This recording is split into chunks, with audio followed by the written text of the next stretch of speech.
Students, देखिए आज हम लोग क्लास 9th के साइंस सब्जेक्ट से स्टार्ट कर रहे हैं। ठीक है, तो हम लोग एनसीईआरटी के थ्रू पूरे से भी आप 9th के साइंस के सिलेबस को कंप्लीट करेंगे। सबसे पहले हम लोग चलते हैं सिलेबस देखते हैं सबसे पहले। ठीक है, तो ये कंटेंट्स है जो क्लास 9th में हम लोगों को पढ़ना है। ठीक, पहला मैटर इन आवर सराउंडिंग, दूसरा each matter around us pure, तीसरा एटम्स एंड मॉलिक्यूल्स। ठीक है, ये सारा सिलेबस आप लोग देख ही सकते हैं। कुल मिलाकर 15th चैप्टर है हम लोगों के इस साइंस की किताब में, जो हम लोगों को पढ़ना है क्लास 9th के लिए। तो सबसे पहले हम लोग स्टार्ट करते हैं चैप्टर फर्स्ट से। ठीक है, कोई दिक्कत? तो हम लोग देखिए चैप्टर फर्स्ट का जो टाइटल है वो क्या है, मैटर इन आवर सराउंडिंग। ठीक, सबसे पहले एक चीज समझिए, ये जो यूनिवर्स है इसमें सिर्फ दो चीजें हैं। क्या क्या है? तो या तो कोई चीज मैटर होगा, जो ये इस चैप्टर में हम लोग पढ़ेंगे, या नहीं तो अगर मैटर नहीं है तो वो होगा एनर्जी। ठीक, ये बात क्लियर है सबको? कोई दिक्कत? या तो मैटर या तो एनर्जी। तो हम लोग जो ये क्लास 9th का पहला चैप्टर स्टार्ट कर रहे हैं, वहां हम लोग इस चीज को, इस मैटर को पढ़ने वाले हैं कि आखिर ये है क्या। ठीक है, और इसके बारे में और भी चीजें हम लोग जानेंगे आगे। ठीक,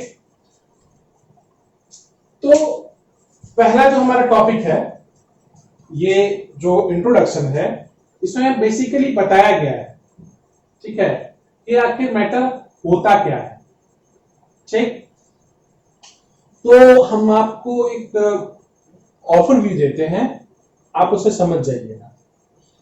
एनीथिंग विच ऑक्युपाइज स्पेस, कुछ भी जो कि स्पेस को, ठीक है, ऑक्युपाई करे, कुछ वो स्पेस ले।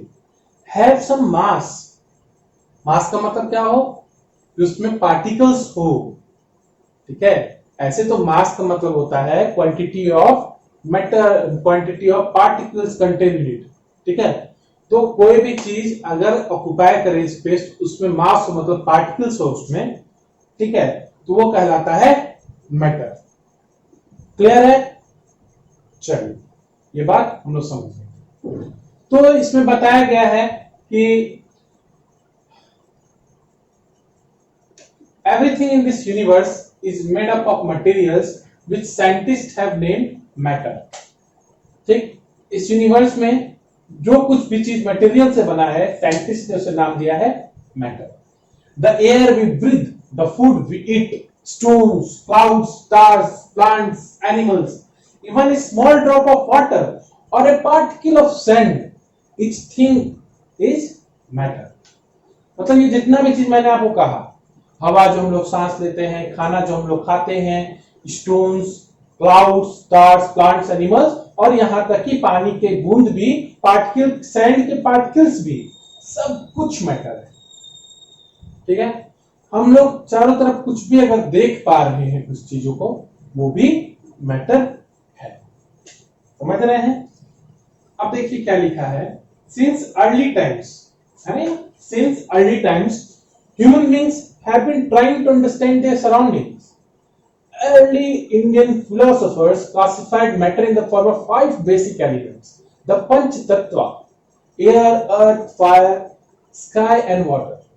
बहुत पहले से ही ह्यूमंस जो है अपने सराउंडिंग्स को समझने की कोशिश कर रहा है। वी ह्यूमंस, ठीक है, हम लोग जो है अपने सराउंडिंग्स को समझने की कोशिश कर रहे हैं। ठीक, और इंडियन फिलोसोफर्स जो हैं, उन्होंने मैटर्स को, देख रहे हैं आप, लिखा है ना, उन्होंने मैटर को 5 बेसिक एलिमेंट्स के फॉर्म में बताया है। वो क्या क्या है? ठीक है, वो है एयर, हवा, अर्थ, फायर, ठीक है, समझ रहे हैं, स्काई एंड वाटर, ये 5 तत्व हैं। According to them, everything living or non-living was made up of these 5 basic elements. उनके हिसाब से, इंडियन फिलोसोफर्स के हिसाब से, कुछ भी अगर बना है ठीक है, इन्हीं 5 चीजों से मिलके बना है। क्या क्या? Air, earth, fire, sky and water, the पंच तत्व। ठीक। एंशिएंट ग्रीक फिलोसोफर्स, देख रहे हैं इस सेंटेंस को देखिए। Ancient Greek philosophers had arrived at a similar classification of matter. ठीक है, ग्रीक के भी जो बड़े बड़े फिलोसोफर्स थे ना, उन्होंने भी यही बताया हुआ है कि ऐसा ही कुछ होता है। Modern day scientists have evolved 2 types of classification of matter based on their physical properties and chemical nature। और आज के जो साइंटिस्ट हैं उन्होंने बताया है कि मैटर जो है 2 तरह से क्लासिफाई किया जा सकता है बेस्ड ऑन उनका फिजिकल प्रॉपर्टीज क्या है, उनका केमिकल प्रॉपर्टीज क्या है। ठीक। अब हम लोग इस चैप्टर में, ठीक है, फिजिकल प्रॉपर्टीज के हिसाब से मैटर को जिस तरह से बांटा गया है उसके बारे में देखते हैं, है ना। इसमें लिखा है ना, we shall learn about matter based on its physical properties. ठीक है, उसके हिसाब से जानेंगे। और chemical aspects of matter will be taken up in subsequent chapters. और नेक्स्ट चैप्टर्स में हम लोग उसके केमिकल एस्पेक्ट्स को, मैटर केमिकल एस्पेक्ट्स को भी जानेंगे। चलिए शुरू करते हैं। क्या है? Physical nature of matter, matter का फिजिकल नेचर। ठीक है, तो हम लोग अब ये पढ़ेंगे। तो matter is made up of particles. सबसे पहले मैटर जो है वो पार्टिकल्स से मिलकर बना है। हमने आपको कहा ना, मैटर का एक डेफिनेशन ही सिर्फ आपको दिया। क्या मैटर क्या है पहले ही बताया, फिर से एक बार और बताता हूं। ठीक है, कि एनीथिंग व्हिच ऑक्युपाइज स्पेस, जो कुछ भी स्पेस ऑक्युपाई करे, जिसमें भी मास हो। मास भी मैंने बताया कि पार्टिकल्स की क्वांटिटी ही मास है एक तरह से। ठीक है, तो मैटर कहलाता है। तो अब यहां लिखा है matter is made up of particles. Basically मैंने डिफिनेशन में ही बता दिया कि मैटर में पार्टिकल्स होते हैं। ठीक, इसमें कुछ बताएगा कि प्रूफ बताएगा, कुछ आपको बताना चाहिए कि आप खुद से समझिए इस बात को। ये जो सेंटेंस मैंने कह दिया, ठीक है, कि matter is made up of particles, इसको आप लोग खुद से समझिए, इसके लिए यहाँ पे बताया गया है। For a long time, 2 schools of thoughts prevailed regarding the nature of matter. One school believed matter to be continuous, like a block of wood, whereas other thought that matter was made up of particles like sand. ठीक है, तो दो तरह से लोग पहले से ही इसमें आइडियाज 2 तरह के आते हैं। क्या क्या आती है कि मैटर जो है या तो वो कंटिन्यूअस है ना, जैसे एक लकड़ी है तो हर जगह लकड़ी है, लकड़ी पूरा कंटिन्यूअस है, लॉग ऑफ वुड, या नहीं तो पार्टिकल्स जैसा है। ठीक है, आप मिट्टी रख दी तो मिट्टी क्या बना हुआ है? पार्टिकल से बना हुआ है, बहुत सारा साइन पार्टिकल से। तो ये 2 तरह का थॉट है। तो हम लोग आगे परफॉर्म करेंगे एक्टिविटी ये डिसाइड करने के लिए कि ये कंटिन्यूअस है या कंटिन्यूअस है या पार्टिकुलेट है, मतलब पार्टिकल नेचर है। ठीक है, चलिए देखते हैं क्या बता रहा है। अब आते हैं, यहां देखिए, ये एक एक्टिविटी दिया है 1.1 में। आप लोग किताब खोल के रखिए, मैं पढ़ा रहा हूं, साथ साथ पढ़िए, बहुत फायदा होगा आपका। समझिए। चलिए, अगर आपके पास किताब नहीं है कोई बात नहीं, आपको जो मैं यहां बता रहा हूं आप मेरे साथ करते चलिए, आप लोग अच्छे से बातों को समझ जाएंगे। ठीक है, तो एक्टिविटी क्या है 1.1 में? Take a 100 millilitre beaker. ठीक, मतलब एक बीकर लीजिए। बीकर क्या होता है समझिएगा, ऐसा, ये जो है ना एक ग्लास का बना हुआ कंटेनर है, वही बीकर कहलाता है। ठीक है, तो एक 100 मिलीलीटर का बीकर लीजिए। उस बीकर को fill half the beaker with water and mark the level of water. उस बीकर को, आधे बीकर को पानी से भर दीजिए और उस वाटर के लेवल को मार्क कर दीजिए। ठीक है, कि कहां तक आपने उसे भरा है। Dissolve some salt sugar with the help of a glass rod. और एक ग्लास रॉड की हेल्प से, मतलब उसमें नमक या चीनी डालिए और ग्लास रॉड से इसे मिलाइए। ठीक है, क्यों ग्लास रॉड लेते हैं पता है? क्योंकि ग्लास जो होता है रिएक्टिव नहीं होता है किसी भी तरह के केमिकल। जब हम लोग समझे कोई भी केमिकल एक्टिविटी करेंगे ना या रिएक्शन करवाएंगे ना, हम लोग हमेशा प्रीफर करते हैं ग्लास को। Why? Because glasses are non reactive. Okay, so they will not interfere in any reaction. That's why we use glass one, okay fine. So अब हम लोग उसमें उस पानी में सॉल्ट या शुगर मिलाए। Observe any change in water level. अब जो है वाटर लेवल के लेवल में वाटर लेवल जो है उसको आप चेक कीजिए, क्या उसमें कोई चेंज आया? What do you think has happened to the salt? होगा क्या कि मान लीजिए आपको यहां से बताते हैं, इसको हम यहां लाते हैं, अब आपको समझाते हैं। देखिए हमने क्या किया कि इसमें पानी भरा, इस लेवल को मैंने मार्क कर दिया, ठीक है। उसके बाद हम लोग को बस ये देखना है कि क्या मैटर में पार्टिकल्स हैं या नहीं, ठीक है, या वो कॉन्टिन्यूस है या वो पार्टिकुलेट नेचर है, मतलब उसमें पार्टिकल्स है। तो उसके लिए एक्टिविटी हमने किया, एक ग्लास बीकर लिया, उसमें आधा पानी डाला, पानी डाल के उसको मार्क किया, उसमें चीनी या नमक हमने घोला, ठीक है। तो चीनी नमक घोल के मैंने देखा कि क्या पानी का जो लेवल है, ठीक है, क्या वो ऊपर गया, उस लेवल जो मैंने मार्क किया है उससे ऊपर गया है? तो पता चला नहीं, जहां मैंने मार्क किया था वहीं पे है अभी पानी। तो आखिर जो हमने चीनी या नमक उसमें घोला वो आखिर गया कहां? ठीक है, आप ये कीजिएगा तो आप भी आपको भी यही समझ में आएगा कि वो उसका जो लेवल है वो बढ़ा नहीं, ठीक है। तो आगे इसके बारे में बताएंगे। तो ये चीज जो एक्टिविटी है ना, ये शो करता है कि मैटर जो है वो पार्टिकल नेचर। क्यों भाई, ऐसा कैसे हो गया? क्योंकि जब हम पानी में चीनी या नमक को घोले, है ना, समझिएगा, पानी में चीनी नमक को घोले तो क्या हुआ, चीनी और जो नमक का जो पार्टिकल्स है वो फर्दर वो डिसोसिएट हुआ, टूट गया, और पानी के मॉलिक्यूल्स में बीच में जो स्पेस है ना उसमें जाके ट्रैप हो गया, फंस गया।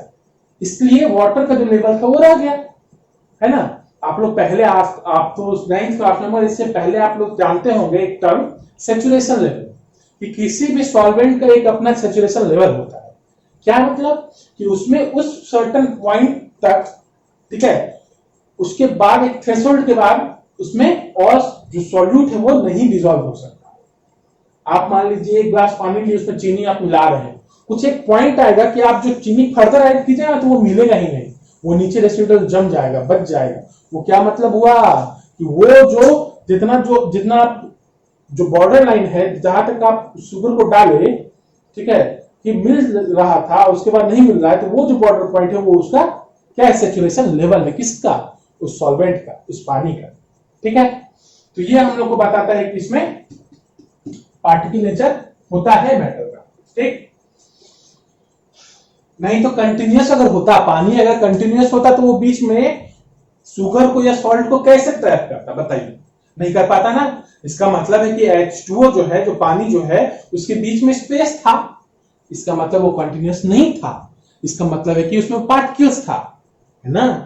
तो ये एक्टिविटी हम लोग को प्रूव किया कि जो मैटर है वो कंटिन्यूअस ना होकर क्या है नेचर, पार्टिकल नेचर। चलिए आगे पढ़ते हैं। अब देखिए 1.1.2, how small are this particles of matter. ये कितने छोटे होते हैं पार्टिकल्स ऑफ मैटर।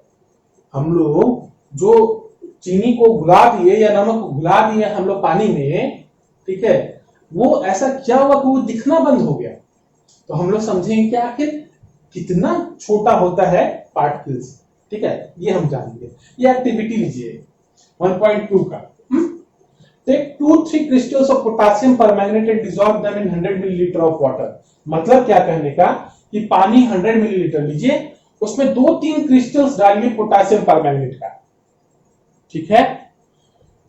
तो उसमें क्या देखिएगा कि वो जो पोटासियम परमैंगनेट है वो पूरा मिल जाएगा पानी में, है ना। उसके बाद देखिए क्या कह रहा है, take out approximately 10 millilitre of this solution and put it in 90 ml of clear water. अब क्या किए कि 100 मिलीलीटर ऑफ वाटर में हम क्या किए थे, डाले थे पोटेशियम परमैंगनेट को, है ना। 100 मिलीलीटर वाटर में 2-3 क्रिस्टल्स पोटेशियम परमैंगनेट का डाले हम लोग। अब उसमें से 10 मिलीलीटर का जो सॉल्यूशन है जिसमें डाले थे उसको निकाले और 90 मिलीलीटर ऑफ क्लियर वाटर में डाल दिए। अब इसमें से 10 मिलीलीटर ऑफ सॉल्यूशन निकाले और 90 मिलीलीटर ऑफ क्लियर वाटर में डाल दिए, ठीक है। और ये 5 से 8 टाइम तक करते रहिए और देखिए कि क्या पानी जो है उसका पानी में अभी भी रंग है, जो लास्ट जो बीकर लीजिए उसमें भी रंग है। मतलब समझिए एक सिंपल टर्म बताते हैं किताबी भाषा से अलग कीजिए, क्या कुछ क्रिस्टल्स ले लीजिए पोटेशियम परमैंगनेट का, ठीक है। तो पोटेशियम परमैंगनेट का अपना एक रंग होता है, ठीक है। तो वो रंग जो है आप जैसे ही पोटेशियम परमैंगनेट को वाटर में डालिएगा वो अपना रंग ले लेगा, वो पूरा बीकर जो 100 मिलीलीटर वाटर का है वो उस रंग में आ जाएगा। उससे 10 मिलीलीटर हम निकाल के दूसरे क्लियर वाटर में डालें तो वो भी क्लियर वाटर में भी वो रंग आ जाएगा। फिर उससे भी अगर निकाल के हम दूसरे 190 मिलीलीटर ऑफ वाटर में डालें उसमें भी रंग आ जाएगा। जितना दूर आप चाहिएगा उतना दूर तक रंग आते रहेगा। हाँ, मगर क्या यहां जो रंग था डीप था, पर्पल टाइप, है ना। उसके बाद धीरे धीरे क्या होगा, इसका जो कलर होगा वो फेड करते जाएगा, कम होते जाएगा। क्यों? क्योंकि जो पार्टिकल्स है इसमें ज्यादा है, शुरुआत में इसे मिला, फिर इससे पूरा मिलाने के बाद इसमें डाले हैं 10 मिलीलीटर, तो इसमें इससे कम रहेगा लाइट, इसमें फेड करेगा मगर उतना नहीं जितना इसमें फेड करेगा। तो जैसे जैसे आगे बढ़ते जाएगा वैसे वैसे कलर मगर सब में आएगा। इसका मतलब क्या है कि वो 2-3 क्रिस्टल्स ऑफ पोटेशियम परमैंगनेट जो लिए KMnO4 जो हम लोग लिए वो हर जगह गया जब डिसॉल्व किया, तो इसका मतलब बहुत छोटा छोटा हो गया होगा तब ना हर जगह जा पा रहा है। तो हम लोग यहां से निकाले इसमें डाले तो भी चला गया, फिर बुलाए इसका मतलब उसमें और पार्टिकल से डिसोसिएट हुआ, फिर इसमें भी चला गया, फिर इसमें चला गया, मतलब बहुत छोटा कहने का मतलब यही है, ठीक है। चलिए अब देखिए इसमें बताएगा, खुद ही किताब में ही बताएगा कि बात क्या हो यहाँ पे। This experiment shows that just a few crystals of potassium permanganate can color a large volume of water, about 1000 litre.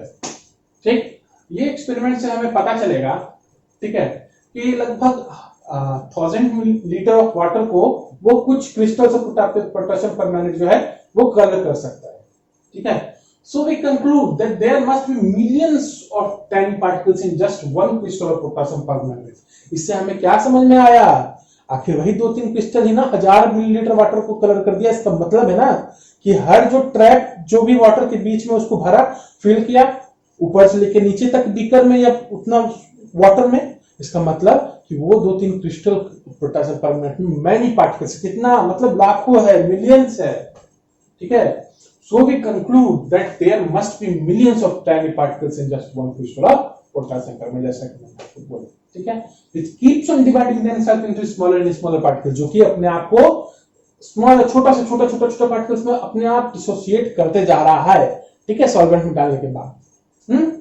Ultimately, a stage is reached when the particles cannot divide further into smaller particles। अब एक level आ गया, क्या level आ गया कि वहां पे वो smaller particles जो है डिवाइड नहीं हो पा रहा है। तो अब उसमें लेके अगर आप दूसरे पानी में डालिएगा तो पूरे पानी को वो रंग नहीं दे पाएगा, है ना। तो सबका एक लेवल होता है डिसोसिएट करने का भी, मगर इससे हमें ये पता चला कि बहुत ज्यादा पार्टिकल्स होता है। एक 2-3 क्रिस्टल ऑफ पोटेशियम परमैंगनेट में लाखों, ठीक है, मतलब लाखों लाख पार्टिकल्स थे।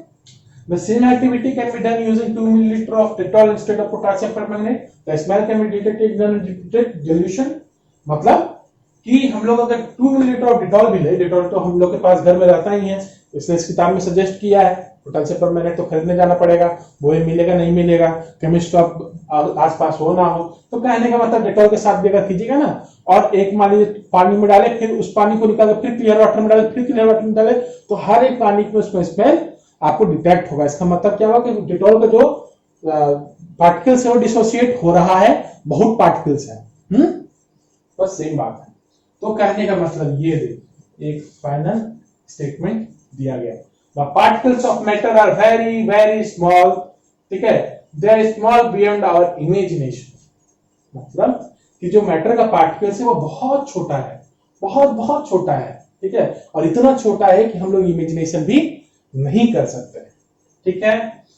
अब हम लोग आगे चलते हैं। अब हम लोग समझ में तो आ गया कि मैटर है क्या, कि हम लोग मैंने आपको कहा था कि ऑक्युपाई करता है स्पेस, हाँ भैया स्पेस तो ऑक्युपाई करता है, वो समझ गए। एंड हैव पार्टिकल्स या हैव मास, तो मास के बारे में पार्टिकल्स नेचर हम आपको बता दिए। अब आप बताते हैं कि पार्टिकल्स ऑफ मैटर जो है उनके कैरेक्टरिस्टिक्स क्या है, फीचर्स क्या है, ठीक है। 1.2 सेक्शन में आते हैं हम लोग। 1.2 का 1.2.1 particles of matter have space between them. ठीक, तो मैटर के जो पार्टिकल्स है ना उनके बीच में स्पेस होता है। जैसे कि मैंने बोला ना कि पानी था, आखिर वो रंग कैसे चला गया हर जगह, क्योंकि पानी का जो मॉलिक्यूल्स है उसके बीच गैप था जिसमें कि वो पोटेशियम परमैंगनेट का पार्टिकल्स वहां जाकर ट्रैप हो सका। इसका मतलब क्या? इसका मतलब ये कि मैटर के पार्टिकल्स के बीच एक दूसरे के बीच जो होता है वो स्पेस होता है, वो कंटिन्यूअस नहीं होता है, पहले बता दिए। So in activities 1.1 and 1.2 we saw that particles of sugar, salt, Dettol or potassium permanganate got evenly distributed in water. ठीक है? Similarly, when we make tea, coffee or lemonade, particles of one type of metal get into spaces between particles of the other. This show that there is enough space between particles of matter. मतलब क्या कहने का मतलब है कि हम लोग Dettol के साथ पोटेशियम परमैंगनेट के साथ ऐसा किए तो देखिए कि सब जगह पहुंच जा रहा है ना उसका पार्टिकल। फिर हम लोग अगर चाय बनाते हैं, कॉफी बनाते हैं, मान लीजिए आप चाय बना रहे हैं, ठीक है, आप 1 चम्मच चाय पत्ती डाले और 1 लीटर दूध है, ठीक है, तो चाय पत्ती जो है उसका जो उसमें निकलेगा, उसका जो भी कहिए कि उसमें स्मेल जो होता है या उसका जो भी रस होता है वो सब जगह इवनली डिस्ट्रीब्यूट होगा, सब जगह वाटर वो मिल के जो स्पेस बचा होगा उसमें जाकर ट्रैप होगा, है ना। तो वही चीज लेमनेड बनाते हैं, नींबू पानी बनाएंगे, वहां भी देखेंगे हर जगह जो हम लोग पियेंगे नींबू पानी पियेंगे तो ऐसा थोड़ी होगा ऊपर का स्वाद कुछ और ग्लास के और नीचे के ग्लास के वाटर का स्वाद, लेमनेड का स्वाद कुछ और, ऐसा तो नहीं है, सेम होगा, है ना। इसका मतलब है कि पार्टिकल्स के बीच में स्पेसेस होते हैं तभी तो सब जगह वो पहुंच गया। ऐसा नहीं कि एक जगह ज्यादा स्पेस है नीचे में कम है, सब जगह स्पेस होता है, इवनली डिस्ट्रीब्यूट होता है, ठीक है। This shows that there is enough space between particles of matter. यह बताता है कि बहुत स्पेस है, ठीक है, पार्टिकल्स के बीच में। कोई दिक्कत? ठीक, चलिए अब हम लोग चलते हैं 1.2.2 particles of matter are continuous, ठीक है, कंटिन्यूअसली मूविंग। अब कह रहा है कि मैटर का जो पार्टिकल्स है वो कंटिन्यूअसली मूव करते रहता है। ऐसा नहीं कि इसमें पोटेशियम परमैंगनेट हम जो क्रिस्टल डाले, मान लीजिए ऐसा ऐसा क्रिस्टल इसमें डाल दिए, ठीक है, अब इसमें हम लोग उसको मिलाए तो ये मिल गया, ठीक है, ये पार्टिकल्स यहाँ पहुंच गया। मगर ऐसा नहीं कि ये वाला पार्टिकल्स या ये वाला पार्टिकल्स जहां अभी है वो आगे भी यही रहेगा, नहीं, ये वाला पार्टिकल्स इधर आ जाएगा, ये वाला पार्टिकल्स इधर आ जाएगा, कहीं भी जाएगा, ठीक है। एक ब्रोनियन मोशन होता है ये सब चीज का, बाद में बताएंगे। तो ये जो पार्टिकल्स होता है मैटर का वो कंटिन्यूअसली मूव करता है, ना कि स्टैटिक रहता है, ठीक। अब एक एक्टिविटी है, फिर से एक्टिविटी 1.3, ठीक। अब इसको देखते हैं हम लोग। Put an unlit incense stick in a corner of your class, ठीक है। नाउ क्लोज, मतलब आप एक इंसेंस स्टिक को जलाइए एक कॉर्नर में क्लास पे, ठीक, और दूसरी कोने में जाके आप खड़े हो जाइए। क्या वहां तक स्मेल पहुंची? जी हाँ, बिल्कुल वो स्मेल पहुंचेगी, ठीक है। Now light the incense stick. पहले आप मान लीजिए उसको लाइट नहीं किए हैं, तब भी जो है, जब आप लोग उसको लाइट नहीं कीजिएगा तो उसका स्मेल तो नहीं पहुंचेगा, मगर जैसे ही लाइट कीजिएगा वो हर कोने में उसका स्मेल पहुंच जाएगा, ठीक। अब एक्टिविटी जो है, इससे क्या मतलब, क्या समझ में आया कि वो जो इंसेंस स्टिक का जो स्मोक निकला वो एक जगह स्टैटिक नहीं था, एक जगह स्थिर नहीं था, वो कंटिन्यूअसली मूव किया, ठीक है, एयर में। यहां था, यहां जलाएंगे, मान लीजिए इस कॉर्नर पर जलाए इंसेंस स्टिक को, तो इसका जो स्मोक है यही नहीं रह गया, ये हर जगह ट्रेवल किया। इसका मतलब जो पार्टिकल्स होता है मैटर के वो कंटिन्यूअसली मूव करते हैं, ठीक। कुछ हम लोगों के आईज को दिख जाता है, जैसे स्मोक है वो दिख गया क्योंकि वो पार्टिकल्स हमें दिख रहा है। और कुछ जो पार्टिकल्स, जैसे इस वाटर में हम पोटेशियम परमैंगनेट डाले थे ना, तो ये वाला जो आपको बताया इसमें पार्टिकल्स बहुत छोटा है, तो उसका ब्रोनियन मोशन जो होगा हमें दिखेगा ही नहीं, ठीक है। अब चलते हैं हम लोग एक्टिविटी 1.4 पे। क्या है यहाँ पे?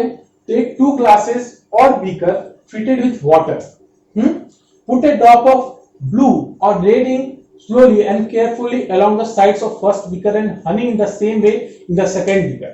Leave them undisturbed in your house or in a corner in the class, record your observation. What do you observe immediately after adding the ink drop? What do you observe immediately after adding a drop of honey?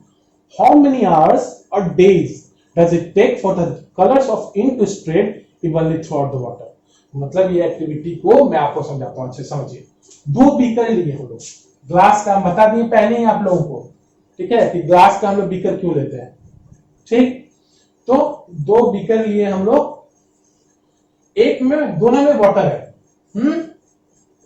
एक में corner से हम लोग जो है ink डाले, ink जो है डाले कॉर्नर से, और एक जगह जो है हम लोग हनी डाले। ये मान लीजिए हनी है, ये मान लीजिए इंक हम लोग इसमें ड्रॉप किए, ठीक। ये कह रहा है कि आप लोग करके देखिए, हम आप लोगों को बता दे रहे हैं यहीं पे, ठीक है। तो आप लोग जो इंक डालिएगा ना, वो बहुत जल्द ही पूरा का पूरा जो वाटर है उसमें वो डिसॉल्व हो जाएगा। वो यहां डालिएगा और आपका रंग यहां भी दिखेगा, यहां भी दिखेगा, सब जगह दिखेगा।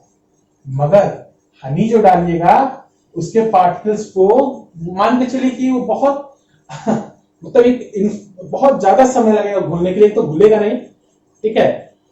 आपको बाद में बताएंगे, बहुत सारे जो होते हैं वो घुलते नहीं है, हाँ। तो इंक जो है वो तुरंत घुल जाएगा। इसका मतलब क्या है, इसका पार्टिकल्स जो यहां डाले थे वो कंटिन्यूअसली मूव किया थ्रू आउट द वाटर, हर जगह वो अवेलेबल हो गया। यही एक्टिविटी कहने को बेसिकली बोला और मैंने आपको समझा दिया। तो अब चलते हैं नेक्स्ट एक्टिविटी 1.5 पे, ठीक है। देखिए क्या है कि drop a crystal of copper sulphate और potassium permanganate into a glass of hot water and another containing cold water. Do not stir the solution, allow the crystal to settle at the bottom. What do you observe just above the solid crystal in the glass? अब हम आपको पहले बता देते हैं, उसके बाद सारा क्वेश्चंस का आंसर आप लोग भी सोचिए और उसके बाद मैं भी बताऊंगा आपको, ठीक है। क्या कहने का इसका मतलब है, एक हॉट वाटर का, ये मान लीजिए हॉट वाटर का बीकर है, और ये जो है वो है कोल्ड वाटर का बीकर, ठीक है। इसमें क्या किए, कॉपर सल्फेट या पोटेशियम परमैंगनेट, हम लोग लेते हैं पोटेशियम परमैंगनेट का है क्योंकि पहले भी हम लोग यूज किए हैं, समझिए। उसका कलर भी आपको मैंने बताया कि कैसा है, नहीं है। तो पोटेशियम परमैंगनेट एक हॉट वाटर में डालना है और एक जगह जो कोल्ड वाटर उसमें डालना है, और उसको मिलाइएगा मत, क्रिस्टल्स को सेटल करने दीजिए बॉटम पे, ठीक है। वो बॉटम जो आप मान लीजिए क्रिस्टल डालिएगा तो धीरे धीरे सेटल करेगा, ग्रेविटी काम करेगा, अपने आप तरफ खींचेगा, तो नीचे आके जमेगा ही, है ना। तो उसको वैसे सेटल करना चाहिए, इसको हिलाइएगा नहीं, इसको स्टिर मत कीजिएगा। अब हम जो क्वेश्चन पूछ रहा है, हम आपसे पूछते हैं, आप बताइए, सोचिए पहले। What do you observe just above the solid crystal in the glass? What happens as time passes? What does this suggest about the particles of solid and liquid? Does the rate of mixing change with temperature? Why and how? अब जो हम इसमें डाले potassium permanganate को, तो क्या hot water में जल्दी वो घुल गया या कोल्ड वाटर में जल्दी घुला? पहले ये सोचिए, ठीक। आप देखेंगे कि हॉट वाटर में वो जल्दी घुल गया, क्यों? क्योंकि उसको टेम्परेचर में एनर्जी मिला। एक तो वो खुद से पार्टिकल्स जो मूव करता है, वो मूव करने के लिए और एनर्जी, समझिए कि एक ठेला जा रहा है, आप उसको और अपना एनर्जी देकर ठेल दी तो और तेजी से वो आगे बढ़ेगा। इसी तरह से एक तो वो पार्टिकल मूव कर रहा था, ठीक है, ऊपर से आप उसको और एनर्जी दे दिए। कैसा energy? Heat energy, energy change होता है, वो उसका हीट एनर्जी जो है काइनेटिक एनर्जी में चेंज करके उस पार्टिकल्स को और तेजी से मूव कराया, और इसलिए हेंस हॉट वाटर में वो जल्दी, उसका जो रेट है मिक्सिंग का वो बहुत हाई होगा कोल्ड वाटर के रेस्पेक्ट में, ठीक है। चलिए अब हम लोग यहां तक पढ़ लिए, अब हम लोग आगे देखते हैं क्या है। अब देखिए, हम लोग जो पहले पढ़ रहे थे, ठीक है, क्या पढ़ रहे थे, ये टॉपिक देखिए 1.2.1 क्या है, particles of matter have space between, जितना दूर तक पढ़ाए थे, अब उसी को आगे कंटिन्यू किया है। ये यहां से क्या है पढ़ते हैं, particles of matter are continuously moving. जैसा कि मैंने आपको बताया, जो पार्टिकल्स हैं मैटर के वो हमेशा मूव करते हैं, that is why they possess what we call the kinetic energy. मैंने आपको पहले बता दिया कि इसलिए वो, क्योंकि वो मूव कर रहे हैं, एक्चुअली होता क्या है ना, क्योंकि उसके पास एनर्जी है, ठीक है। और कैसा एनर्जी है, काइनेटिक एनर्जी है, काइनेटिक एनर्जी ही मूव कराता है। तो इस तरह से समझिए कि क्योंकि उसके पास काइनेटिक एनर्जी है इसलिए वो मूव कर रहा है particles. As the temperature rises particles move faster. मैंने पहले ही बता दिया, उसका जो पार्टिकल्स होगा वो जल्दी फास्टली वो अपना मूव करे। So we can say that with increasing temperature, the kinetic energy of the particles also increases. तो हम लोग कह सकते हैं कि जिस तरह से टेम्परेचर इंक्रीज होता है, ठीक है, पार्टिकल्स का जो काइनेटिक एनर्जी वो भी इंक्रीज होते जाता है, ठीक है। In the above three activities, we observe that particles of matter intermix on their own with each other. They do so by getting into spaces between the particles. This intermixing of particles of two different types of matter on their own is called diffusion. We also observe that on heating, diffusion becomes faster. What does this mean? अब हम समझाते हैं यह कहने का क्या मतलब है। समझिए, ध्यान से सुनिए, बड़ा अच्छा बात बताया गया है और एक टर्म को यहाँ डिफाइन किया गया है, ठीक है। ये टर्म है डिफ्यूजन। चलिए चलते हैं कि ये बता क्या रहा है, इसमें समझते हैं। देखिए यहां जो हम लोग देखे कि वाटर के साथ पोटासियम परमैंगनेट या कोई भी मिल जाता है, ठीक है, तो कैसे मिल जाता है, मैंने आपको ये शुरुआत में बताया था ना, क्या कि स्पेसेस होते हैं तो उसमें जाके ट्रैप हो जाता है, ठीक। तो यही बात इसमें कहा कि वो स्पेसेस में ट्रैप हो गया। और यही intermixing of particles of two different types of matters, ये दो तरह का टाइप्स ऑफ मैटर था, लिक्विड था और हमारे पास सॉलिड था, है ना, पोटेंशियल परमानेंट। तो दो तरह का जो इंटरमिक्सिंग ऑफ पार्टिकल्स है, दो तरह के मैटर से खुद में ही, वो कहला गया डिफ्यूजन।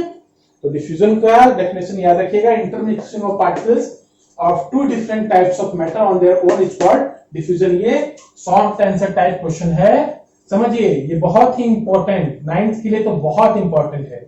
ये क्या है, डेफिनेशन है, ठीक है। इसको आप अपने कॉपी में जरूर लिख लीजिए एक जगह पे, ठीक है, कि intermixing of particles of two different types of matter on their own is called diffusion. अब आगे बढ़ते हैं। We also observe that on heating, diffusion becomes faster. Why does this happen? अरे मैंने तो पहले ही बता दिया, जैसे ही एनर्जी मिला टेम्परेचर का, वो हीट एनर्जी जो है काइनेटिक एनर्जी में चेंज होके उसका जो पार्टिकल्स है उसको काइनेटिक एनर्जी मिल गया, वो और धक्का दे दिया, उसका पार्टिकल्स और जल्दी मूव करने लगा, है ना, ये बात हुई। तो मैंने आपको ये पहले बता दिया है। अब नीचे स्क्रॉल डाउन करते हैं और समझते हैं पार्टिकल्स ऑफ मैटर